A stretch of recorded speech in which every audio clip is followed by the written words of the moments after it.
in that class, one of the things I remember her saying the most was that every writer has a natural length. Okay, so if you're not bound by a word count or structure, creatively, each of us has a natural organic length with which we write.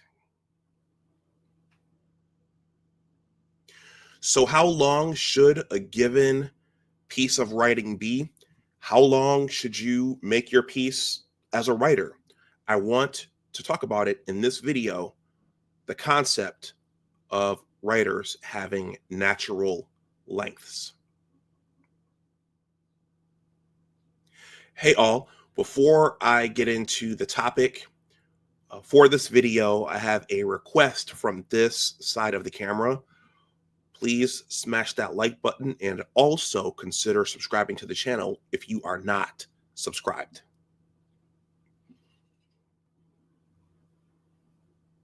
Hey all, welcome back to Big Words Authors 76. My name is Dr. Anwar Yusuf Dunbar. I am the owner of this channel. I am the content creator for this channel, and I am a blogger, a writer, and now a self-published author. I will talk about my book at the end of this video. I don't know if I did this for the previous installments on my young channel, but I am going to use the subheading for this video here, which depicts that I am a scientist, an author, a blogger, and a content creator. I might as well show all of my titles. But for the sake of this video, I want to discuss the concept of writers having a natural length. How long should a given piece be? How long should an article, a blog post, a book, how long should those be? Well, in some instances, if you're writing for a periodical or a newsletter or someone else's operation, they often specify, okay, this is going to be 1,000 words, or should I say we accept pieces that are 1,000 words or 1,500 words. If you are a blogger, you can make it as long as you want. And if you're writing a book, if you're self-publishing it, you can make it as long as you want, just as long as you're willing to pay for the units, the length of those units, because a book is a unit when you go to sell it to somebody else. But a natural length for the new writers and bloggers and authors out there, how long should your pieces be? How long should your book be? Well, I'm going to talk about it in this video.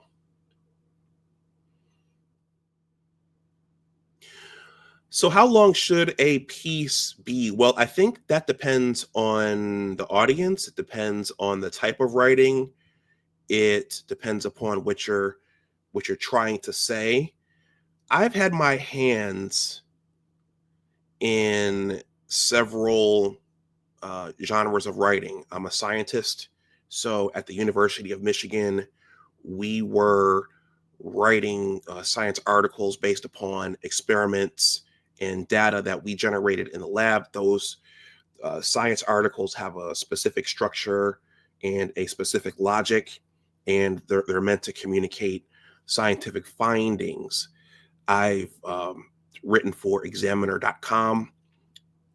They had I think the initial pieces were 1,000 words, but I think once you got more autonomy and more freedom and you built up trust with their editors, you could go longer.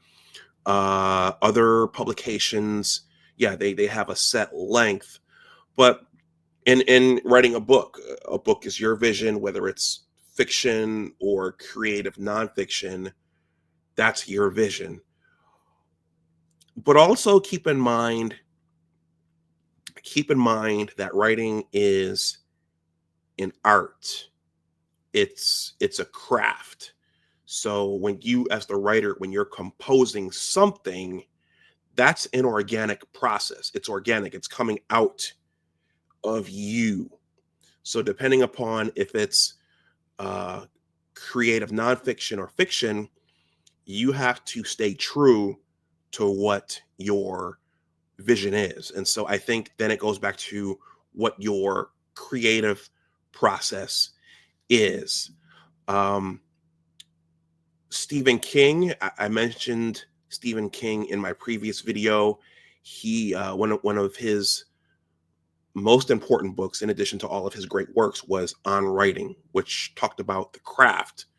And in that book, he talked about,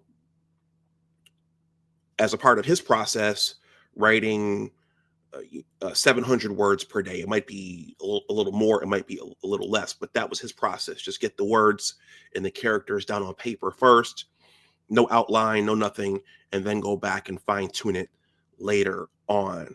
I adopted that process and I used that to write my book. But I also, when I write blog posts and when I write articles, I just sit down and I let my mind go and I just write and go back and edit it on the back end. But so Stephen's process was to just sit down and write, but how long should it be? Now, if you're writing for a periodical or a specific platform and they give you a hard word count, obviously you don't want to exceed that word count unless there's a good reason. But as a general rule of thumb, I'm going to go back to one of the classes I took at the Writers Center here in Bethesda, Maryland, in the DMV, the Washington, D.C. area. So once again, shout out to my mom, a veteran author who was a master of English, grammar, and syntax. When I started my writing journey, one of the questions she asked me was, have you ever considered taking a writing class? So I took several at the Writers Center. Unfortunately, I don't remember the teacher's name. She had published several books and she gave us very good advice and guidance in that class. One of the things I remember her saying the most was that every writer has a natural length. Okay, so if you're not bound by a word count or structure, creatively, each of us has a natural organic length with which we write. Okay, and so for me, some people may think my writing is very lengthy. Some people may think my writing is very I want to say verbose, but it's, I want details. I want readers to be in my stories, whether they are nonfiction or they're fiction. I want my readers to be in my stories with me. I want them to smell the environment. I want them to feel whatever is going on. I want to show details. And I also, part of my style is to tell jokes. And another teacher at the Writer Center pointed out that I have a quote unquote wry sense of humor, a dry sense of humor. Wry, dry, I think they're synonymous, but there are certain hallmarks to my writing. So, and I think because I like to put details in my writing and I want to tell a complete story where the reader can feel and smell and sense everything, that contributes to the length of my writing. Other writers, maybe they don't want to put all of those details in there. Maybe they have ways of making their writing more efficient, but that's my style. And I find that, yes, that does drive the length of my writings. So whatever your writing style is, you have to do it, as Stephen King said in his book on writing, but you also have to have a feel for what your tendencies are and what you're trying to communicate and what you want the reader to see and feel and smell and sense in your story, because whatever it is you're writing, you're not writing it for you, you're writing it for someone else to hopefully enjoy. So these are all things that you have to think about when you think about your natural length and how long you want your particular work to be.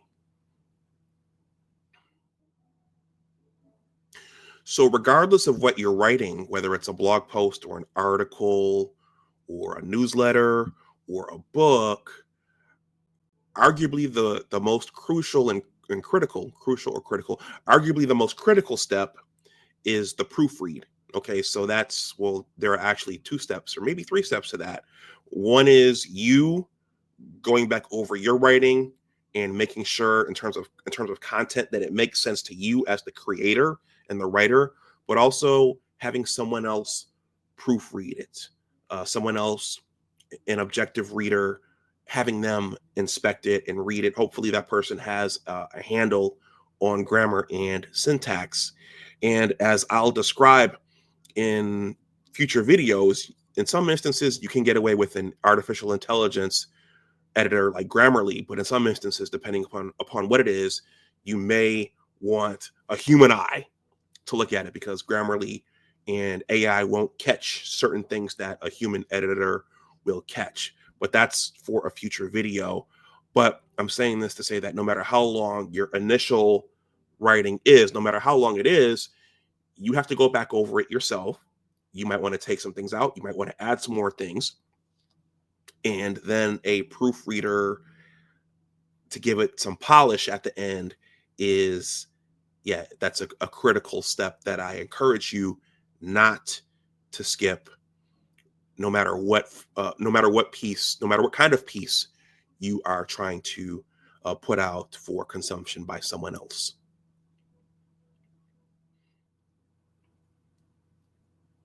Now, before I wrap this up, I have to give a shameless plug for my book. So this is my first book, The Engineers of Western New York Basketball Story, Part 1, Innocent Basketball Dreams.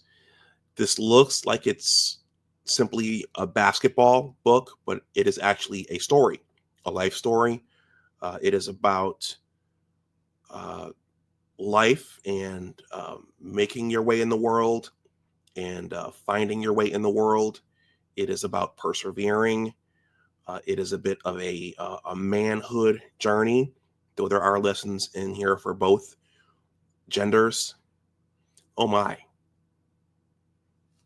In today's day and age, should I have said both genders? Anyway, this is available on Amazon in the ebook, hardcover, and paperback editions. Uh, I am selling signed copies myself through my own operation here. On Amazon, the hardcover is going for it's going for $35. On Amazon, it's going for $35. For my YouTube viewers and subscribers, I'm going to sell this for $25. This will be signed. For the paperback on Amazon, it's going for $27. I will take $5 off and sell it for $22. Again, that's a signed copy. My Cash App, PayPal, Venmo, and Zelle information will be in the description box. But if you send me money, make sure that you also send me your mailing address. I'm going to leave an email address in the description box as well. And I'm going to wrap this up by saying that in writing this, I also had to grapple with what the appropriate length would be. And do I tell one big story or do I cut it up into multiple parts? And I'll just say that this is part 1. So there are plans for a part 2. But I just wanted to give this shameless plug before I end this video.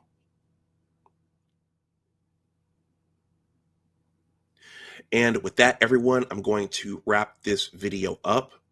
In this video, I talked about the concept of writers having a natural length, an organic natural length, and that's true. But I'm also going to say that the most important thing is what Stephen King discussed in his book on writing, and that's to start. Above all else, you have to start. That's the only way you're going to have something to edit and something to adjust on the back end. So yeah, I'm going to wrap this up. If you heard a piano during this video, my neighbor downstairs is a piano instructor and a very, very skilled one. So that's what that was.